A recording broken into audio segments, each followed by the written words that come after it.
Kryesuesja Kuvendit të Komunës së Prizrenit Antigona Beqyqi ka ftuar të gjithë anëtarët e Kuvendit për mbledhjen e jashtëzakonshme, e cila duhej të mbahej sot më 25 shtator 2025 në sallën e mbledhjeve të Kuvendit Komunal në shtëpinë e Barë në orën 10. Mirëpo, pas leximit të ftesës që është bërë nga kryetari i komunës së Shaqir Totaj, kjo mbledhje jashtëzakonshme nuk arriti të mbahet për shkak të mungesës së kvorumit. Pas mbledhjes së kësaj mbledhje, Adrit Krasniqi, kryetari i grupit parlamentar, ka mbajtur një konferencë për media, e cili tha se sot, edhe pse ishte një pikë shumë e rëndësishme lidhur me subvencionimin e transportit publik, që kishte të bënte me subvencionimin e nxënësve, personat e kategorive të luftës, pensionistët, por edhe kësaj here ata që u munduan të sabotojnë Kuvendin 4 vite, edhe në këtë pikë sot sabotuan, tha ai. Sot, siç e dini, jemi mbledhur këtu për të diskutuar dhe aprovuar buxhetin e komunës së Prizrenit, por fatkeqësisht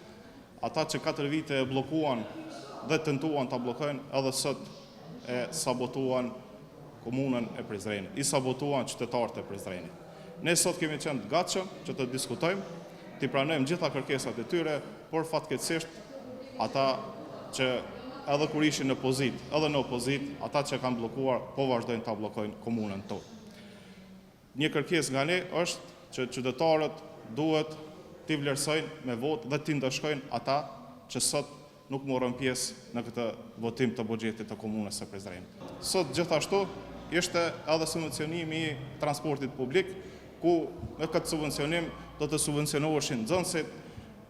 veteranët e luftës, pensionerët dhe shumë kategori të tjera, po edhe këtu nuk gjetën mbështetje nga sabotuesit e këtyre 4 viteve të fundit. Kështu sipas të gjitha gjasave, kjo edhe mund të jetë ftesa e fundit e kësaj legjislature të kuventarëve.